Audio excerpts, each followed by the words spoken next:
Chers auditeurs, vous êtes à l'écoute des messages de la bonne nouvelle de Jésus transmis à travers les prédications de l'Église adventiste du 7e jour, Église africaine francophone de Bruxelles.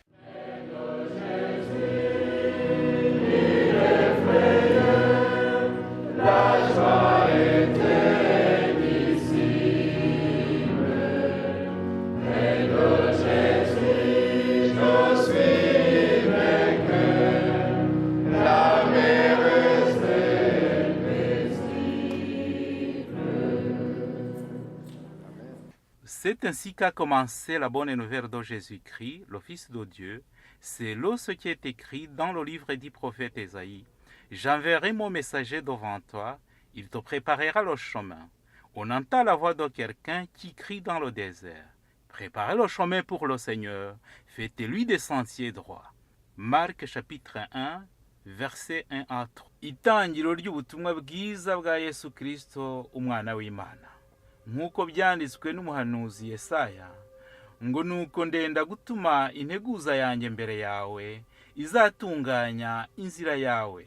Ijwi ry'urangurira mu butayu, ati nimutunganye inzira z'Uwiteka, mugorore inzira ze. Mariko igice cya mbere, umurongo wa mbere kugeza ku wa gatatu.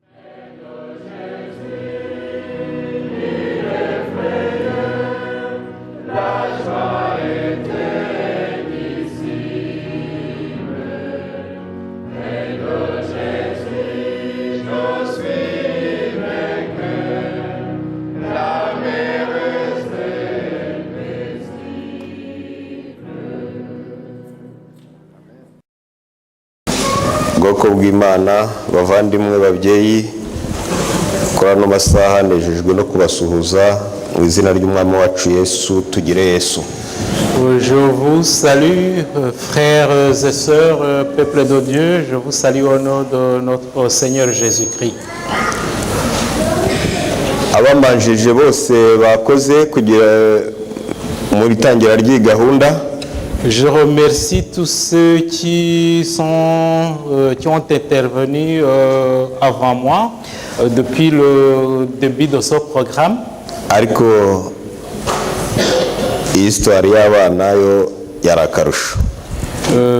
Mais plus intéressante encore, ça a été cette histoire des enfants. Ndashima Imana impaye umwanya wo guhagarara hano imbere yanyu muri kano kanya. Je remercie Dieu qui me permet de me tenir devant vous en ce moment même. Hari abashyitsi batangaje bageze hano nabonye bavuzemo na nta gisa n'Imana.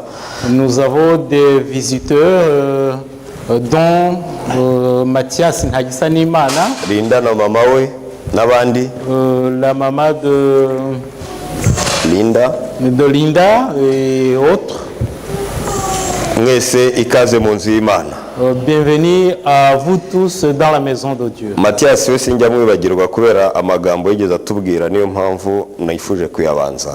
Je n'oublie jamais Mathias à cause des paroles qu'il nous a adressées et j'aimerais les répéter. Ni isomo riboneka mu Rwambere rwa Timoteyo igice cya kabiri, umurongo ntabwo mwibuka, ariko yaratubwiraga ngo ndabategetse ngo, ni Pawulo ubwo yabwiraga Timoteyo, abagabo bajye basenga barambuye amaboko yera.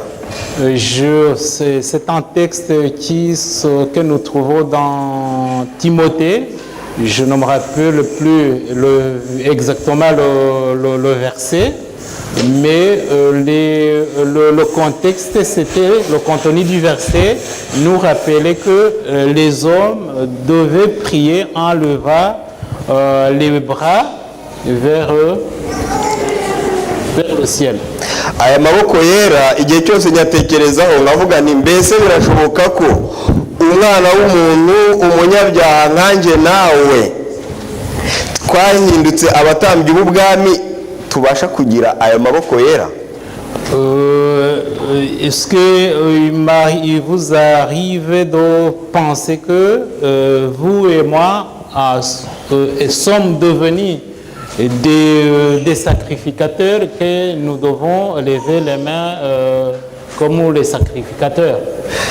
niyo ngiye gusenga igihe cyose mbanza kwibaza ngo mana mbese kudusaba gusenga turambuye amaboko yera amaboko yanjye arera. Quand je vais prier, je me pose toujours cette question en disant, en pensant, Seigneur, tu nous as demandé de prier en levant nos mains saintes. Est-ce que mes mains sont saintes?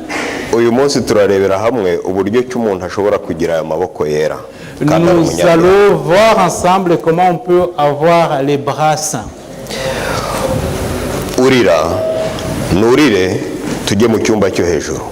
Monte et je monte aussi, dirigeons-nous dans la chambre haute. Urira nurire tujye mu cyumba cyo hejuru. Monte et je monte et dirigeons-nous dans la chambre haute. Niyo magambo tujye kuganira. Ce sont les paroles que nous allons partager. Reka dusenge Imana. Prions le Seigneur. Mana data.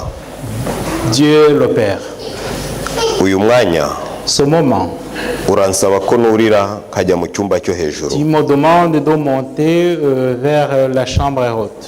Abahuriye bahabonye ibanga. Ceux qui sont montés dans cette chambre même y ont trouvé un secret. None nanjye binyereka ko mpuriye nkagera nahavumburira ibanga. Et ça me montre que moi aussi, si je parviens à monter et y arriver, je pourrais y découvrir un secret. Nge n'ubu bwoko bwawe buri imbere yawe turashaka kuwurira kugira ngo tuvumburire ibanga. Moi et ton peuple devant toi, nous voulons monter dans la chambre haute pour y découvrir le secret. Tubashishe kuhurira no kuhagera mu izina rya Yesu. Permets-nous de y monter, d'y arriver au nom de Jésus. Icyumba cyo hejuru, la chambre haute, ni amagambo asobanutse kandi yagiye yigarukamo inshuro nyinshi mu byanditswe byera. Non, c'est un mot qui est connu et qu'on a toujours répété dans les Saintes Écritures. Ariko nk'uko tubizi nakishimira kubanza kuvuga icyo cyumba cyo hejuru kubera iki tugisanga mu byanditswe byera. Mais comme nous le savons, nous pouvons toujours nous demander pourquoi nous trouvons ce mot chambre haute dans les Saintes Écritures. Ubundi na hano ndavuga aha kuri uyu mugabane by'umwihariko muri iki gihugu dutuyemo hari akumba cyangwa se icyumba cyo hejuru dukunda kwita mu gifaransa grenier. Même dans cette société, dans ce pays que nous habitons, dans toutes les maisons, on y trouve une chambre haute que nous appelons communément grenier. Mwaba muzi imvano y'abarchitecte n'abubatsi yatumye bashyiraho grenier? Est-ce que vous savez pourquoi ou bien les raisons de l'existence du grenier? Hari uwaba afite icyo abiziho? Quelqu'un saurait ou connaîtrait l'origine de... Ndabona ntawe. Ngiye narabisomye bituma mbimenya. Moi je l'ai lu. Muri grenier kera, dans le grenier, dans le temps, niho abantu bitwa abagore bagombaga kuba bateraniye ntabwo bashoboraga kugera muri salon. C'est là où se réunissaient les femmes puisqu'elles n'étaient pas permises de s'asseoir ou de se rassembler dans le salon. Akaba ari amateka afitanye isano cyane n'agaciro kahabwaga abagore. C'est une histoire qui a rapport à disons au rôle ou bien à l'importance qu'on accordait aux femmes. Aho ni hano i Burayi. Iwacu aho abagore bicaragaho c'est ici en Europe, en Afrique, où la place qui était réservée aux femmes s'appelait comment? Muvuge cyane byo murahazi. Mumbere. Donc c'était dans un coin de la maison où les femmes s'assoyaient. Nuko iwacu aho mumbere tutashoboraga kwashyira hejuru ariko logique nimwe. Même si cet endroit, ce coin qui était réservé aux femmes en Afrique, notamment plus précisément au Rwanda, Bien que cette place n'était pas au niveau, disons, à l'étage de la maison, mais le rôle de cette place est semblable et le même que le grenier ici en Europe. hari ahantu hasuzuguritse ho mu mbere nyine iwacu. Cet endroit n'était pas un endroit très, disons, très considéré. ariko ni mu mvugo isanzwe bibiliya yo si kubitubwira. Bien que on peut penser que c'était un endroit qui n'était pas considéré, mais la Bible ne nous le dit pas comme ça ou ne nous le présente pas comme ça. abafite inzu zifite amagrenier hano dushyiramo iki?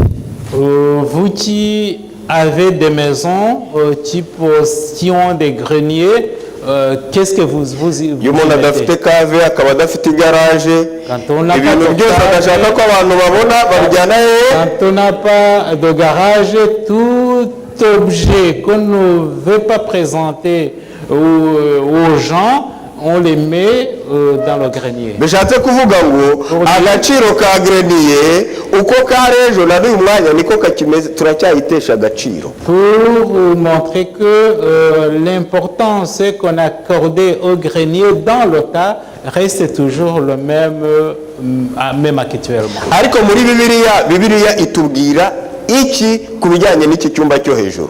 Que nous dit la Bible à propos de cette chambre haute? iki cyumba cyo hejuru Cette chambre haute, ni icyumba kidasanzwe. c'est une chambre extraordinaire. ni icyumba cyabayeho na mbere y'uko Kristo Yesu aza. C'est une chambre qui a existé avant même l'avènement de Jésus-Christ. abasomyi turagenda mu gitabo cya kabiri cy'abami igice cya 4. Nous lirons dans le premier livre des rois, chapitre 4, umurongo wa 8. premier livre des rois, chapitre 4, verset 8. aha ni imbere ya Yesu Kristo. Ici, c'est avant Jésus-Christ. hari igitekerezo tuzi cyane ariko ntabwo turi bugisome cyose. C'est une histoire que nous connaissons, mais on ne va pas la lire en entier. ibya Elisa umugaragu w'Imana n'umugore w'Ishunemu cyangwa se umunyashunemukazi. Il s'agit d'Élisée, la veuve de... C'est 2 rois ou un roi? 2 rois. icya kabiri cy'abami igice cya 4 guhera ku murongo wa 8. 2 rois, chapitre 4, verset...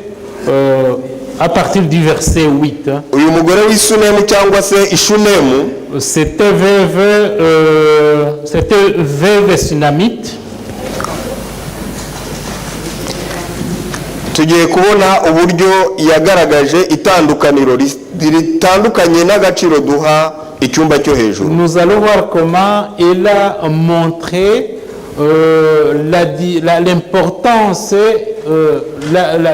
l'importance de la chambre haute qui diffère de celle d'aujourd'hui. reka nsome, ndabona umurongo bawubonye bari kuwushyira hano imbere kuri projection. Le verset est projeté. bukeye Elisa arahaguruka ajya Ishunemu, hariyo umugore w'umukire. ijambo w'umukire uricaho akarongo. Là, en lisant, vous trouverez qu'il y avait un homme riche souligné, vous mettez en relief le mot riche. umugore w'umukire, La femme d'un riche. aramuhata ngo ajye iwe gufungura. Il a voulu passer chez lui dîner ou prendre un repas. uhereye ubwo iyo yahanyuraga hose yajyagayo gufungura. Depuis lors, chaque fois qu'il passait là, il allait chez cette dame pour y dîner ou prendre un repas. bukeye uyu mugore abwira umugabo we ati mbonye uyu mugabo uhora tunyuraho ari umuntu wera w'Imana. Par après, la femme a dit à son mari que le visiteur, qu'elle a trouvé que le visiteur qui passe très souvent chez eux était un homme de Dieu. Ari umuntu w'Imana, ari umuntu wera w'Imana. C'est un homme saint, homme de Dieu. None ndakwinginze Je t'en prie, mugabo wanjye, ndakwinginze je te prie, mon reka mari. twubake akumba hejuru y'inzu, Construisons-nous une chambre haute. tumushyiriremo uburiri n'ameza, Mettons-y pour une chambre et une table pour lui. n'intebe n'igitereko cy'itabaza, Un chandelier, une chaise. maze uko azageza kudusura Et chaque fois qu'il ajya viendra nous acumbikamo, rendre visite, il y pourra y passer la nuit. ajya acumbikamo. Il y passera la nuit. Uyu mugore twabwiye ko yari umukire, On nous a raconté que cette dame était riche. ariko ubwo yitegerezaga Elisa, Mais quand elle a observé Élisée, uko Elisa yazaga kumusura akamugaburira akigendera, quand Élisée passait et mangeait et qu'il repartait, umugore we ntabwo byashiriraga gusa, ahubwo yaritegerezaga. ça ne passait pas inaperçu pour la femme, mais elle observait. Ku murongo wa 9, Au verset 9, guhora yitegereza Elisa, uyu mugore guhora yitegereza Elisa, le fait que cette dame, cette femme observait toujours Élisée, byatumye ashyikiriza igitekerezo cye umugabo we, kandi kiza ari igitekerezo l'a kidasanzwe. poussé à suggérer, à faire une suggestion à son mari, et c'était une suggestion extraordinaire. Kuri we nubwo Elisa yahanyuraga agafungura akigendera, Pour elle, même si Élisée passait, mangeait, puis repartait, nibyo yise ngo ahora tunyuraho. c'est cela c'est cela qu'elle a qualifié de passage régulier. Dore ni umugenzi. C'est un passage. Ariko hari ikintu namubonye, Mais j'ai remarqué quelque chose chez lui.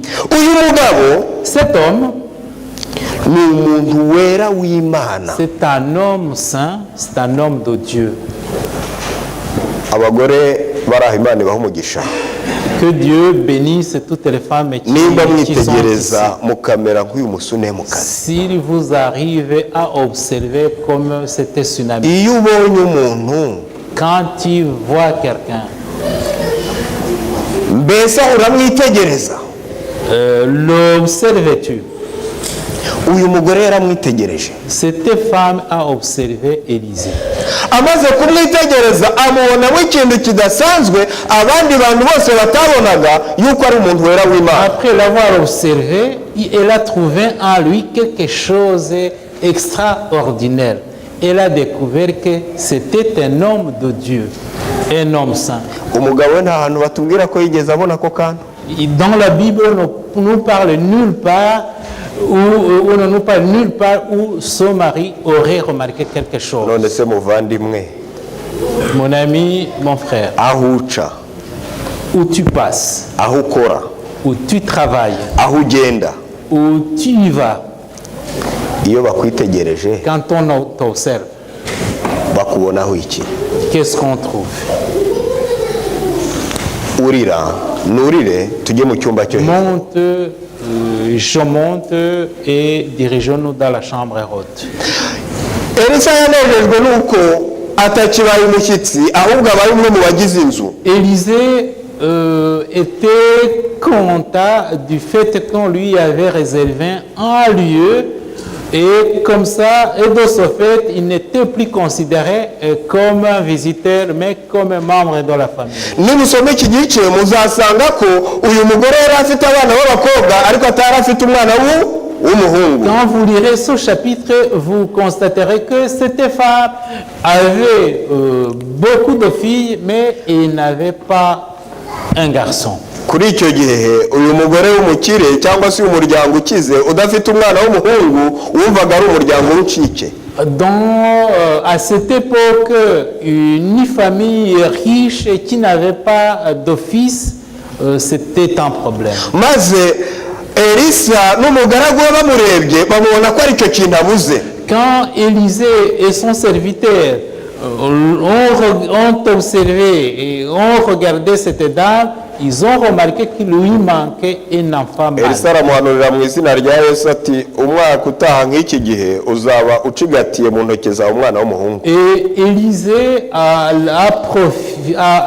prophétisé pour cette dame que l'année qui allait suivre, la dame devait avoir un enfant. umugore yarabishidikanije, La femme a douté, ariko iyo ubisomye iki gice usanga uyu mugore koko yari akeneye umwana w'umuhungu. mais quand on lit ce chapitre, on voit que cette dame avait bien besoin d'un garçon. uyu mwana w'umuhungu koko yaravutse, Ce garçon, cet enfant mâle est né. igihe kiragera mu gitekerezo batubwira ko yaje kugira ikibazo aribwa n'umutwe bitangaje. L'histoire, le récit nous précise qu'à un moment donné, il a eu des maux de tête, ce garçon. maze umubyeyi we papa we aramubwira ngo nasubire mu rugo yiryamire. Et son papa lui a conseillé de retourner dans son lit pour dormir. abagaragu ba se bamugeneye mu rugo, maze mama aramufata, umwana ahita apfa ako kanya. Alors, ce garçon arrivé à la maison, quand sa maman l'a pris dans ses bras, il est décédé tout de suite. wa mugore La dame en question yibuka ko s'est rappelée. hari icyumba cyo hejuru cyubakiwe umuntu wera w'Imana. Elle s'est souvenue que dans leur maison, on y avait construit une chambre haute pour l'homme de Dieu. maze aterura intumbi y'umwana, ni Alors, intumbi, elle a pris le corps de ce garçon, de son fils, ayitereka hejuru mu cyumba cyo hejuru, arirukanka ajya gushaka umugaragu w'Imana. elle l'a emporté dans la chambre haute du serviteur de Dieu et elle a couru à la recherche de l'homme de Dieu. twihuse mu gitekerezo dusanga neza yuko yageze kwa elisa akamusaba ko, akamubwira ko umwana yapfuye. Si nous avançons dans le récit, nous trouvons que quand elle est arrivée chez Élisée, elle lui a dit que son fils était mort. elisa atuma umugaragu we Gehazi, Élisée a envoyé son serviteur Géhaz, ariko uyu mugore udasanzwe aramubwira ati ntabwo nshobora kugusiga. mais la Sunamite a dit à Élisée qu'elle ne peut pas retourner chez elle sans Élisée. maze elisa nawe aremera, barahagurukana baragenda. Élisée a accepté et ils sont partis ensemble. maze mu gitekerezo, Dans le récit, nubwo elisa yari yahaye umugaragu we inkoni ngo ayirambike ku maso y'umwana arahumuka azuke, ntabwo ariko byagenze. même si Élisée avait envoyé son serviteur avec son bateau pour qu'il puisse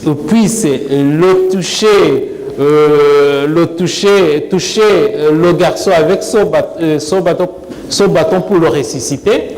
ku murongo wa 33 dusanga elisa amaze kuhagera. Nous lisons au verset 33 que quand Élisée est arrivé, maze nawe azamuka muri cya cyumba cyo hejuru. il est tout de suite monté à la chambre haute. elisa ageze muri cya cyumba cyo hejuru, Quand Élisée est arrivé dans la chambre haute, yikingirana n'uwo mwana, il s'est bombi enfermé basigara ari bombi. avec le corps du garçon. yakoze ikintu gikomeye. Il a fait une grande chose. ibyanditswe byera bitubwira ngo elisa atakambira Uwiteka. Et les saintes écritures nous racontent qu'Élisée a imploré l'Éternel. atakambira Il Uwiteka, a imploré l'Éternel. Uwiteka aramwumva akiza wa mwana. Et l'Éternel l'a exaucé et a ressuscité le garçon. ndatekereza ngo mbese muri iyi nzu, mbese muri aka gace k'uyu mugabo yari umukire afite abagaragu n'abaja, urupfu rw'uyu mwana rwari rubasigiye nk'uruki. Je me demande ce que le destin de ce garçon a pu laisser aux voisins. ariko nkongera ngatekereza Imana imaze kuzura uyu mwana, nkongera iyo nkuru kubona uburyo iyo nkuru nziza yongeye kumvikana kandi ikabonwa n'abo bantu. Et alors et aussi je me demandais comment a retenti l'histoire ou bien la nouvelle de la guérison, de la résurrection du garçon. Mbega umugore utekereza inzozi zikomeye. La femme avait des rêves très très importants. Icyumba cyo hejuru ndashaka kucyurira, birakwiye ko nawe ucyurira. Je voudrais monter dans la chambre haute, mais il est indispensable que toi aussi tu y montes. Kristo Yesu yaracyuriye n'abigishwa be. Jésus-Christ et ses disciples sont montés dans la chambre haute. Maze barasangira n'abigishwa be. Et ils ont partagé le repas. Ubwo basangiraga ifunguro, quand tu partageais le repas, na Yuda yarahari. Judas était là aussi. Nta ngorane nko kugera mu cyumba cyo hejuru ukahikura. C'est très malheureux d'être arrivé dans la chambre haute et d'en sortir volontairement. Mbere yuko ngaruka ku isomo ry'uyu munsi, ndagira ngo nibutse ko mu cyumba cyo hejuru ariho umugaragu w'Imana Petero yakirije umugore nanone uzwi cyane bita Doroka. Je voudrais aussi vous rappeler que dans la chambre haute, Pierre a ressuscité la dame d'Inodo Dorcas.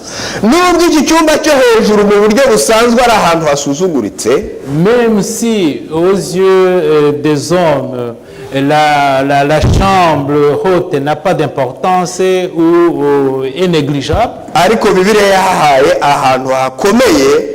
Mais dans la Bible, la chambre haute a une grande importance. C'est là où vraiment on rentre dans la communion avec Dieu. Là où on prie Dieu. Et on rentre en relation avec Dieu d'une façon profonde. As-tu une chambre haute? As-tu une chambre haute?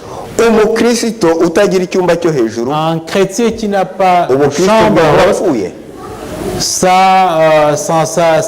sa chrétienté ne tient pas.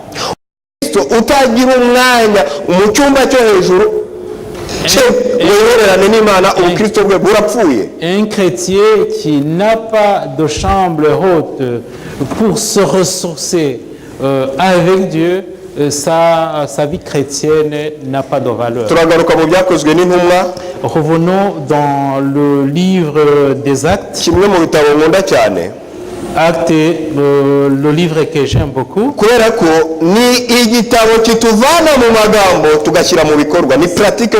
C'est un livre pratique pour un chrétien.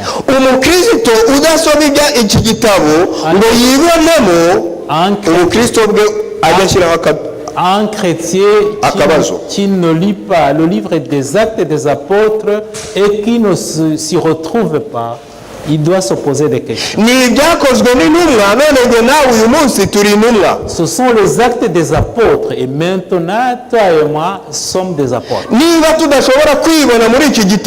nous ne pouvons pas nous retrouver dans ce livre des actes des apôtres, alors que nous prétendons être des apôtres, c'est théorique. Actes des apôtres chapitre 1er, à partir du verset 12,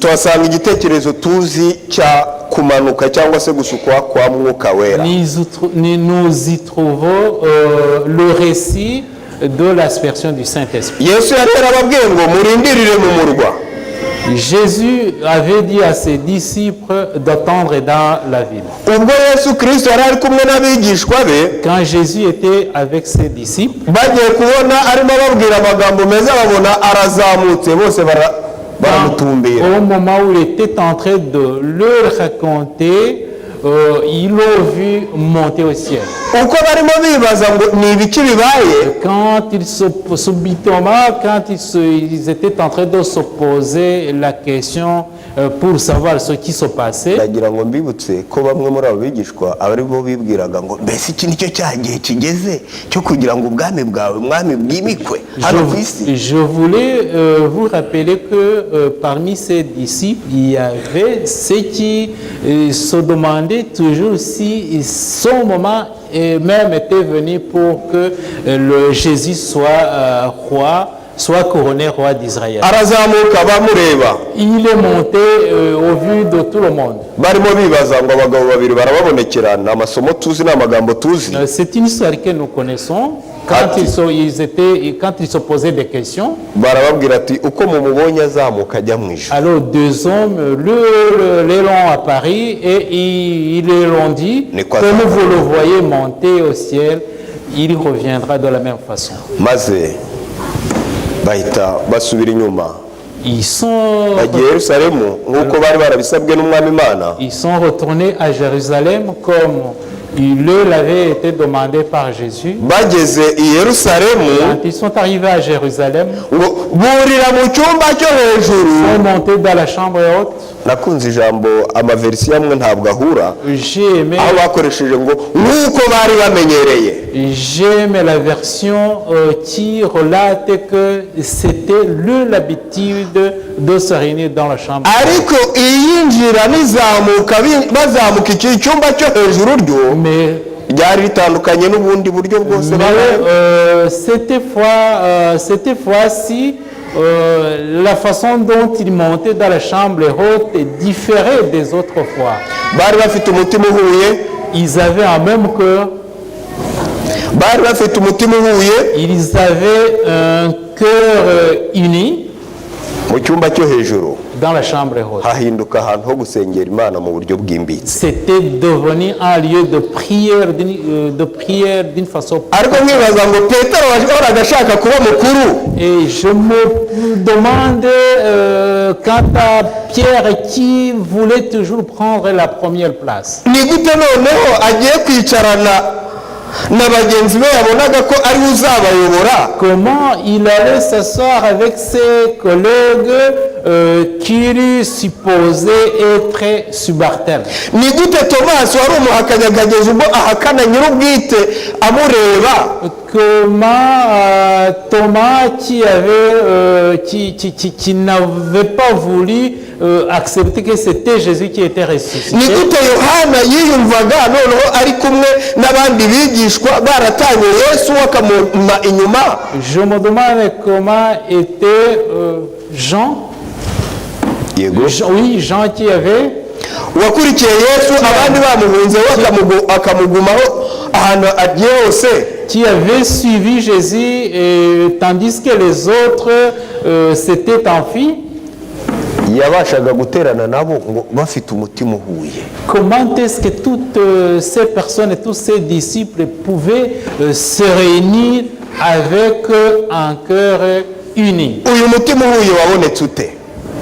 D'où est-ce qu'ils ont trouvé ce cœur uni? ya maboko yera abatambyi b'ubwami dukwiye gusengana ibihe byose ngaha. Ce sont ces mains saintes avec lesquelles les sacrificateurs de Dieu doivent prier. Petero umaze gukora amarigo akihakana umwami we ndetse imbere y'abaja. Pierre venait de renier son sauveur 3 fois. yageze aha hantu ubwo agira umutima uhuye n'abandi Il gute? est arrivé à cette étape où il avait un cœur ouvert aux autres. bakinnye umukino ngira ngo uyu munsi njye nawe ubu wanjye nawe. bakinnye umukino ngira ngo uyu munsi njye nawe aba ariwo uba umukino wacu. Le jeu qu'ils ont mené, j'aimerais que nous le menions, toi et moi aujourd'hui. bisubiyemo buri muntu ku giti cye. chacun s'est remis en question ahari ikibyimba barakimena et ils ont brisé les abcès qu'ils avaient dans leur cœur. umuntu wese yemera icyaha cye Et chacun a reconnu son péché uwasabaga imbabazi arazisaba et il a demandé pardon. uzitanga birumvikana ko yazitanze Et celui qui devait pardonner a pardonné aussi. maze bagira umutima umwe Et ils ont eu un même cœur. mbega amacenga babanaga Ils avaient des différends dans leur vie passée. yari ashyizweho iherezo Et c'est à ce moment-là qu'ils venaient de mettre fin à tous leurs différends. na mama wabo murabyibuka ni igitekerezo n'amagambo tuzi ubwo yabasabiraga mwigeze mwumva ari umubwira ati mama dusabiye nabi Non, c'est bashakaga kuba iruhande Mais l'histoire que nous connaissons qui nous raconte le comportement de la mère de Jacques et Jean qui demandait une place privilégiée à Jésus. amacenga yari arangiriye aho Et tout cela venait de prendre. abiyoberanyaga byari birangiriye aho Ce qui était hypocrite, ça n'était fini. kwishyira hejuru byari birangiriye aho L'attitude hautaine était déjà finie. abatarizeraga bahinyura bose na byose nka tomasi byari birangiriye aho Ceux qui doutaient venaient de mettre fin à leur doute. mu cyumba cyo hejuru La chambre est haute. hari ibanga Dans la chambre haute, il y a un rivumburwa gusa secret. Il y n'abakigiye a un secret qui est découvert uniquement par ceux qui sont entrés dans cette chambre haute. impamvu navuze ko kwinjira muri iki cyumba ubu bwo butandukanye n'ubundi La raison pour laquelle j'ai dit que la façon, c'était façon de rentrer dans la chambre haute quand Jésus venait de monter, différé des autres fois. muribuka ko yuda ubwo basangiraga ifunguro ryera yifuye akajya kumugura Vous vous rappelez que au moment où il partageait le repas, Judas est sorti, est allé le comploter contre lui. ariko ubu ngubu bwo byaramunaniye kongera kucyinjiramo kandi yari agifitemo umwanya Mais cette fois-ci, Judas n'a pu rentrer encore une fois dans cette chambre. yuda yari agifitemo umwanya ariko ntabwo yongeye kucyinjiramo Bien que la place de Judas était là dans la chambre haute, mais il n'a pas pu y entrer. petero bene nkuba Pierre et le fils de Zébédée, bakinjiyemo bavumbura ibanga quand ils sont rentrés dans cette chambre haute, ils ont découvert un secret. ipfunwe petero yari kinjiranyemo cyo ko yihakanye umwami we byahindutse ikindi kintu Le complexe avec lequel Pierre est rentré là, le complexe d'avoir nié Jésus-Christ, est tout de suite parti. niho hahindutse imbaraga yo guhamya yesu avuga ngo wa undi mwishe Et c'est de là qu'il a trouvé la force de témoigner Jésus-Christ en précisant que ce sont les Juifs qui l'ont tué. hari ihame ry'ubuzima n'ihame ry'ubukristo ndagira ngo buri muntu wese aritega amatwi nashaka Il y a un principe de vie et un principe de chrétien. burya satani nakubona igice Si le diable te voit en partie, azaba agufite wese il a tout vu sur toi.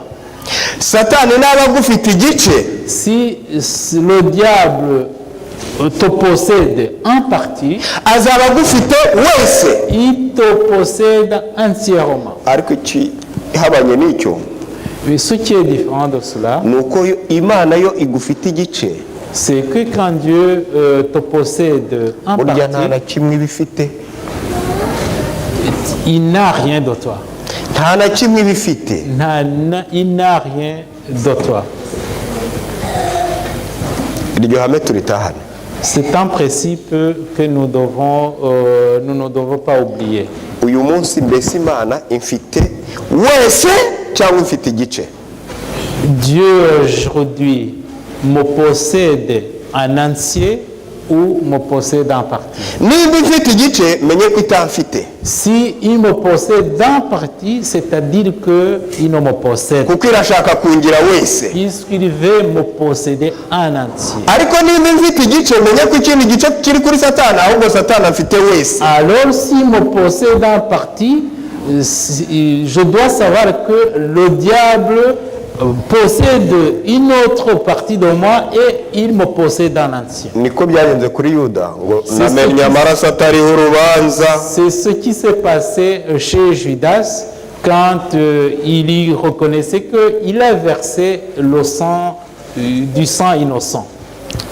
hari igihe abakristo Il arrive que les chrétiens twemera icyaha cyacu ariko tukacyemera igice. acceptons notre péché, mais nous l'acceptons en partie. ariko igikwiye Ce qui est important, ce qui est nécessaire, indirimbo twaririmbye 393 nous avons chanté un cantique numéro 393 ivuga ngo nje uko ndi.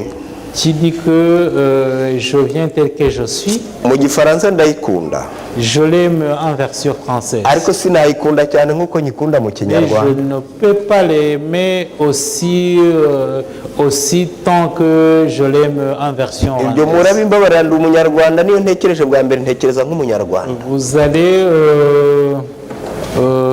m'excuser puisque je le vois comme ça. iyo ngo nje uko ndi Je viens tel que je suis. 26 abari kuri tekinike mu ndebere iyo ndirimbo. Je demande à la technique de projeter le cantique en question en version rwandaise. C'est le numéro 26. Njukondi. ngira En ngo française, c'est tel que je suis. Je ngira ngo suis tel que je suis. dutekereze kuri aya magambo ngo naba narihaye Yesu igice cyangwa namwiyeguriye Je wese. vous invite à réfléchir sur ces paroles et posons-nous la question, me suis-je abandonné à Dieu en partie ou en entier? niba waramwihaye igice Si tu t'es abandonné à lui en partie, mwiyeguriye wese uyu munsi twinjirane mu cyumba cyo hejuru. abandonne-toi à lui en entier. none se waba utaramwegurira n'ako gace Ne t'abandonne pas encore à lui maintenant. cakagoza umwanzi yakubohesheje Et alors- umwiyeguriye twinjirane mu cyumba cyo hejuru. Brise la chaîne du diable et remets-toi en lui en entier. nje uko ndi aya magambo yayo arakomeye. Je viens tel que je suis. ndagira ngo bashyireho igice cya gatatu. Je vous invite à projeter le 3e verset. ndagira ngo nsabe abantu bari aha bashobora kuririmba mu kinyarwanda tuyiririmbane. Tous ceux qui peuvent le chanter mu kinyarwanda kuko nkunda verisiyo y'ikinyarwanda ndajya nayisubiramo nyuma. Ok, j'invite ceux qui connaissent le chant à le chanter, à l'interpréter avec moi. njuko ndimbuye Les oiseaux vous commez, les oiseaux commis les villes, Wanya, Ishibicho, Gozandaje, Lama, Imana, Ndaje. murakoze mwaba muhagarikiye aho. Merci beaucoup. najyaga ngira ngo ningiye mugome njyenyine. Je pensais que j'étais le seul à être méchant. nabitegerezaga Et quand je vous ai observé, quand vous chantiez ce chant, ariko mwageze ubwo muririmba ngo nje mbuherezwa n'ubugome. quand vous êtes arrivé là où dit que je viens avec toute ma méchanceté, tugiye kongera kwisubiramo. Nous allons le reprendre. utari umugome ntaharirimbe yicecekere. Si tu ne te sens pas méchant, si tu ne sens pas ta méchanceté, ne chante pas cette phrase. Umva atanarizwa no kuba ari indebyi yicecekere ntaharirimbe. Celui qui ne se sent pas fatigué, qui ne chante pas ce verset. Njuko ndi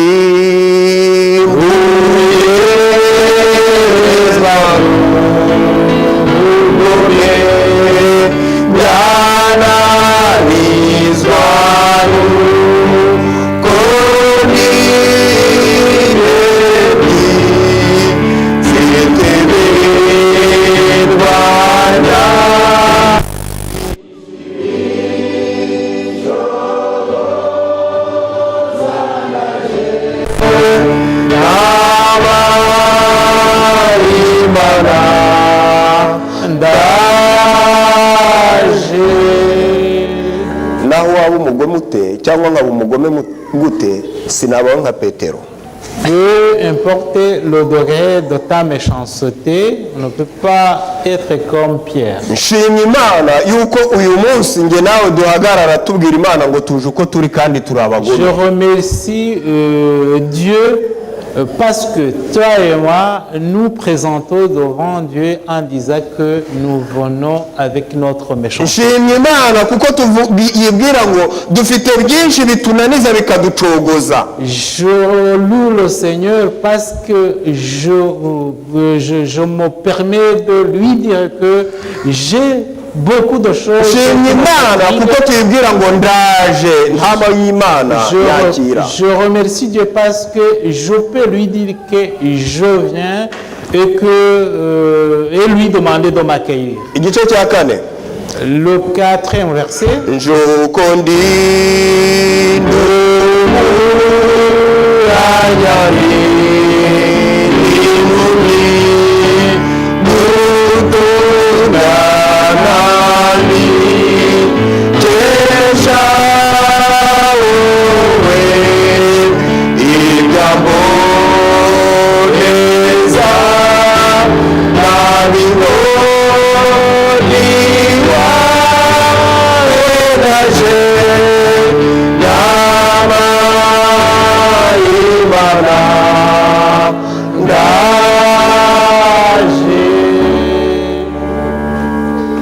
bahanya bagenzi banjye mpumyi bagenzi banjye misérable aveugle comme moi. Aya magambo turimo turirimba reka bayacu tuyaririmba aturutse ku mitima. Que ces paroles que nous sommes en train de chanter soient les nôtres et que ça touche nos cœurs. Aya magambo ni indorerwamo yuko abigishwa bari bameze. Ces paroles sont un miroir qui montre comment étaient les disciples de Jésus. Ariko mais begereye ntama w'Imana, quand ils se sont approchés de l'agneau de Dieu, byose byarahindutse. Tout a changé. Reka uyu munsi tutemo kurira murire tujye mu cyumba cyo hejuru. Qu'aujourd'hui je choisisse qu'aujourd'hui je puisse choisir monter dans la chambre haute. Hari ikintu kimaze iminsi kivugwa by'umwihariko ku Banyarwanda kifunga ry'insengero mwaracyumvishe. Dans l'actualité, on parlait des églises qui ont été fermées au Rwanda. Warabyumvishe? Êtes-vous warabyumvishe? Vous avez entendu parler de ça? Wumvise ko n'urw'inyamirambo hazwi cyane ko narwo ruri mu zafunzwe.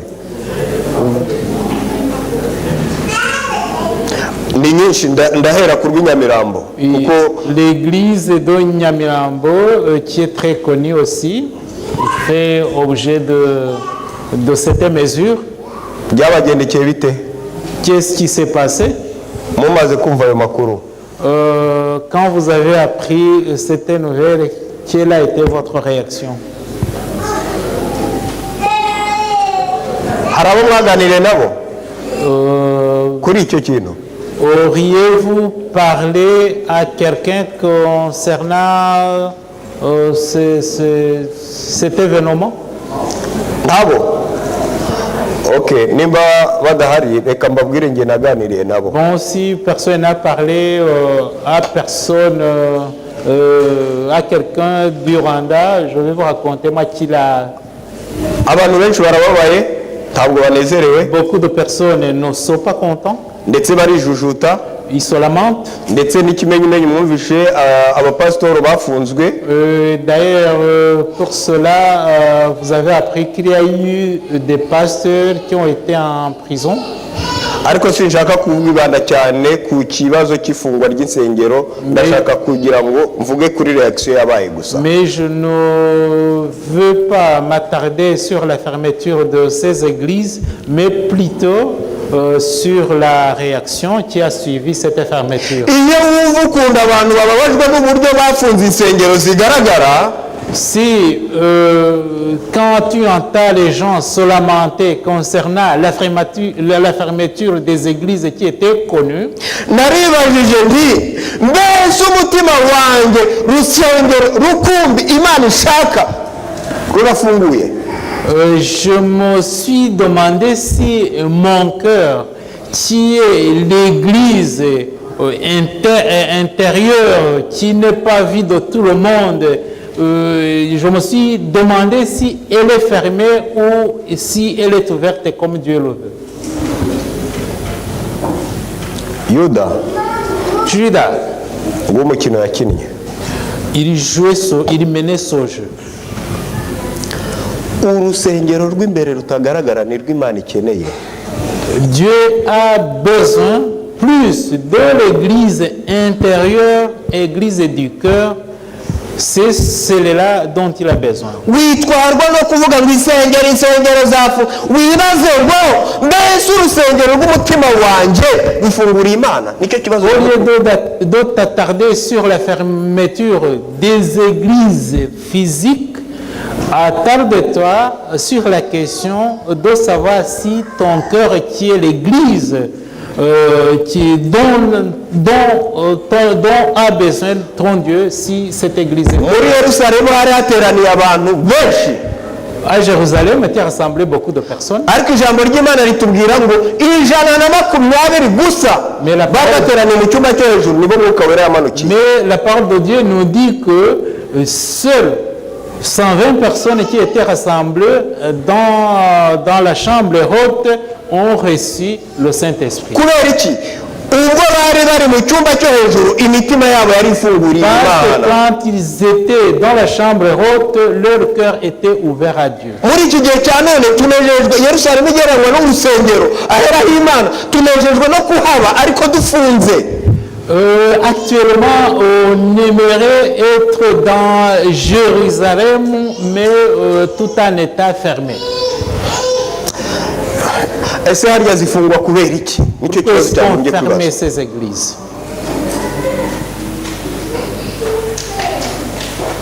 Ijambo ry'Imana ridusunga agatoki, twishimiye kuba mu mazu y'ibitabaza, parole- ariko inzu z'Imana turi kuzigira imisaka. La parole de Dieu nous pointe du doigt. Nous voulons être dans le confort, dans des bâtiments confortables, mais les maisons de Dieu, nous les ruinons. kubera iki? Icyo nicyo kibazo nyamukuru. Pourquoi est-ce que nous ruinons les maisons de Dieu? C'est ça la question essentielle. nibuka Mose ubwo yahabwaga ibwirizwa ryo kubaka ihema ry'ibonaniro, ihema ry'Imana. Je me souviens quand Moïse a reçu des instructions pour la construction du tabernacle. mu kuva mu gice cya 35, icyo gice cyose muzahasome. On le lit dans Exode chapitre 35. abantu arababwira ati umuntu wese akorana umwete icyo umutima we umwemeza akizane. Il a invité les gens à donner tout ce qu'il peut donner comme le lui recommande le cœur. yabibabwiraga bari hehe? nimunsubize muri abasomyi. yabibabwiraga bari hehe? Quand il a donné ses mu butayu. wongera ngo ni mu butayu. où est-ce qu'ils étaient? Ils étaient au désert? bari bafite iki mu butayu? Qu'est-ce qu'ils avaient au désert? bari bafite iki? Qu'est-ce qu'ils avaient? Qu'est-ce qu'ils mu mateka ya Bibiliya Qu'est-ce qu'ils bari bafite iki? possédaient? Ils possédaient quoi? ugayibya byibiramo, reka twiyibe twiba imana naho ubundi Quand tu ibindi ne bya possèdes de ce que tu possèdes, tu finis par voler. ibyanditswe byera bitubwira ngo nubwo aho bari bari mu butayu bigaragara ko nta kintu bari bagifite, ariko ngo dukeya bari bafite. Les Écritures nous racontent que malgré qu'ils n'avaient rien dans le désert, ils ont donné tout ce qu'ils pouvaient avoir sur eux. maze ngo barabizana umuntu wese uko umutima we umuhase arabizana C'est l'eau que son cœur le commande, lui recommande. musa bibone ku gice cya 36 muzasoma musome Lisons dans la Bible chapitre abona birahagije, ahita abwira abantu ati nimubwire abantu bose barekeraho abagabo n'abagore kuko ibyo mwazanye bigenje gute birahagije. Ils ont beaucoup donné jusqu'à ce que Moïse lui-même leur dise qu'ils ont donné assez, que maintenant ils peuvent cesser de donner. hari igihe tuvuga iby'Imana tugacyuha ariko imitima ari igikuri byagera ku ruhago ukagira ngo bikaba ibindi, akaboko gakora mu ruhago kakabura. Il nous arrive de parler des choses divines, de parler de Dieu, mais quand il s'agit de donner des offrandes, de donner, là, ça devient un problème. ibanga nta rindi ni ukujya mu cyumba cyo hejuru ugahura. Le secret n'est autre que aller dans la chambre haute Mwuka wera akampindura akaguhindura. pour qu'on puisse être échangé par le Saint-Esprit. Ananiya na Safira yabonye bamaze kubona ni byiza, abantu bose barimo baragurisha bati natwe turagurisha tujyane. Ananias et sa femme, sa fille ont vu que les autres étaient en train de donner et puis eux aussi sont partis et vendre pour apporter le résultat de leur vente. Wasanga hano uretse Imana igira neza, Mana buntu butangaje. Dieu est uretse bon. hano turicaye turi ba Ananiya na Safira benshi. Ici, nous y soyons étant Ananias et Saphir. Turimo twiga aya mezi yose iki gihembwe cyose icyigisho cy'ubusonga. Tout ce trimestre, nous étudions la leçon qui a comme titre l'économa. Ubusonga nyabusonga si amafaranga, ubusonga ni njyewe nawe wese kwegura Imana. Ubwo busonga L'économa essentiel n'est pas de l'argent, mais c'est toi et moi avec tout notre corps. akuzajya kumva ngo aho twahereye dutanga amaturo ngo se amaturo bayazanye tukayubakisha urusengero. On entendra dire les gens sont amateurs, nous avons apporté depuis longtemps les offrandes et pourtant on ne les met pas à notre disposition pour construire ou acheter une église. Ikibabaje, Ce qui est lamentable, icyo mbabwira ni ubuhamya bwanjye ku giti cyanjye. ce dont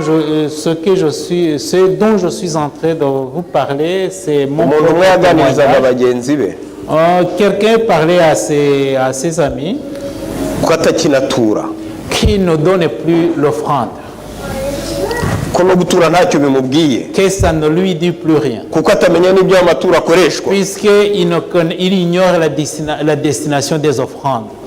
Maze igihe kiragera, Un jour, itorero riza kwaka ubundi bufasha kubizera.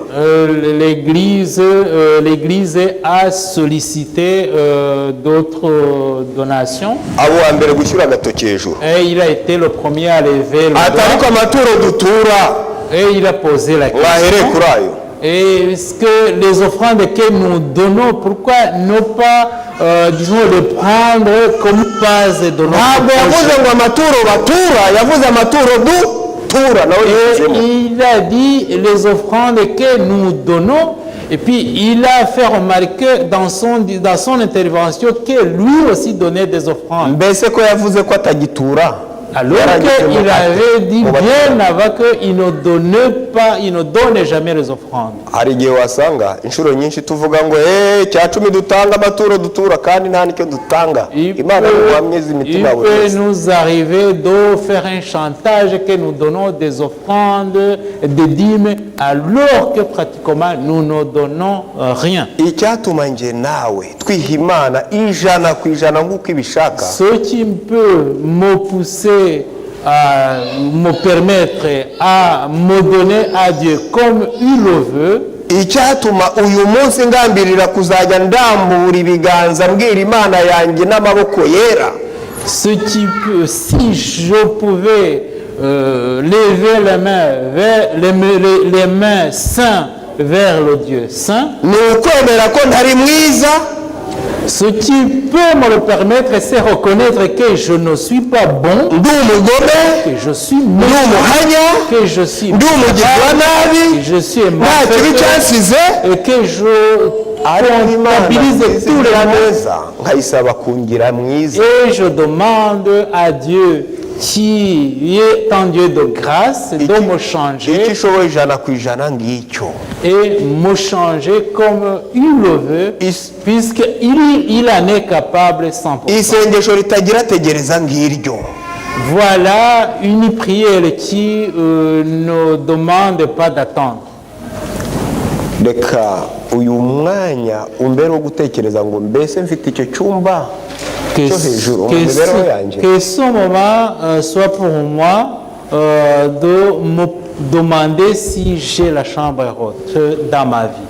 Nimba udashyikirana n'Imana yawe, Si tu ne mènes pas une bonne nimba relation udashyikirana avec Dieu, n'Imana yanjye, si tu ne communies pas avec Dieu, si je ne communie pas ndasaba Imana avec ngo uyu Dieu, munsi duhe umwanya no gutekereza byimbitse no gufata umwanzuro wo gukereya wo gushyiraho icyumba cyo hejuru que mu Dieu mibereho yanjye ya buri me donne dès maintenant l'occasion de mettre en place la chambre haute où je peux communier avec Dieu. ndasaba Imana ngo yo muvubyi w'umwuka wera ayivuburire imitima yose iteraniye hano. Je demande à Dieu, lui, le dispensateur du Saint-Esprit, qu'il le donne à tous les cœurs rassemblés ici yifuza kugarukira Imana. et qui souhaitent revenir à Dieu.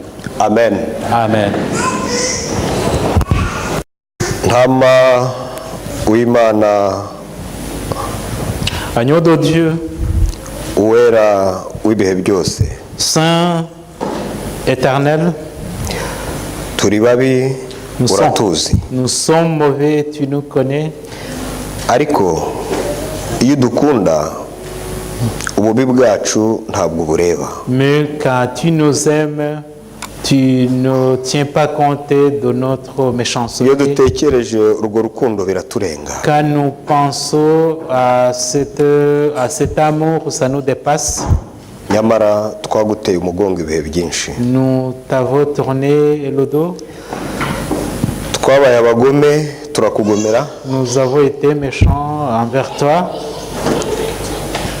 waravuze ntitwakumva, Quand tu as parlé, nous ne t'avons pas écouté yewe nta nubwo twakumviye. et nous ne t'avons pas obéi.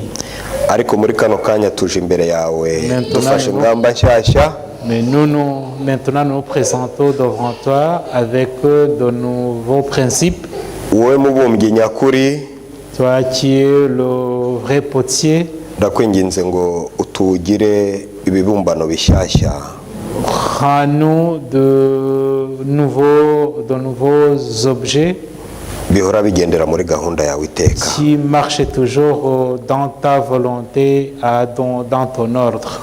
Umunyenga w'isi waradutwaye nta nubwo tukigira umwanya wo gushyikirana nawe. Nous avons été emportés par l'ambiance de ce monde, nous n'avons plus le temps de communier avec toi. Dufashe ingamba muri kano kanya Nous prenons des stratégies et des mesures zo gushyiraho icyumba cyo hejuru, ahantu ho kwihererana nawe mu de mibereho mettre en yacu. place la chambre haute où nous pouvons communier avec toi. Reka hatubere ah'ingirakamaro uko habereye abigishwa bawe ingirakamaro. Que ça nous soit un endroit très utile comme cela a été pour les disciples. maze mwuka wera ahatwemereze iby'icyaha n'iby'amateka et que atume tukwiyegurira by'iteka ryose. et que ton Saint-Esprit nous y purifie et qu'il nous permette de nous abandonner à toi entièrement. Abana bawe turi imbere yawe tugiye gushenguruka, turakwinginze Mana dushengurukane umugisha wawe. Tes enfants qui sont devant toi, nous allons retourner dans nos domaines respectifs. Abizera b'iri torero bose Mana ubahe umugisha wawe uko bakwifuza bakubone. Nous te prions pour que tu bénisses tous les membres de cette église et que tu te manifestes à eux comme ils le souhaitent. Abashyitsi watwohereje duhora tubishimira, n'uyu munsi twabishimiye Mana, tubasaba umugisha wawe kugira ngo bakubone. Nous implorons la bénédiction pour nos visiteurs dont nous sommes contents de leur présence. Kuba twakugezeho bitubere uko igiciro cyinshi none n'iteka ryose. Notre présence ici, qu'elle nous soit, Seigneur, bénéfique tout le temps. Urakoze Mana kuko twumvishe. Merci de nous avoir écoutés, Seigneur. Urakoze kuko uduha imbaraga zo kuba dispose ku mwuka wera kugira ngo atumanukira dukoreshe. Merci pour nous donner la force d'être disposés à recevoir le Saint-Esprit qui va nous purifier, nous guider. Urakoze kuri byose wakoze mu mibereho yacu mu izina rya Yesu. Merci pour tout ce que tu as fait dans toute notre vie au nom de Jésus. Amen. Amen.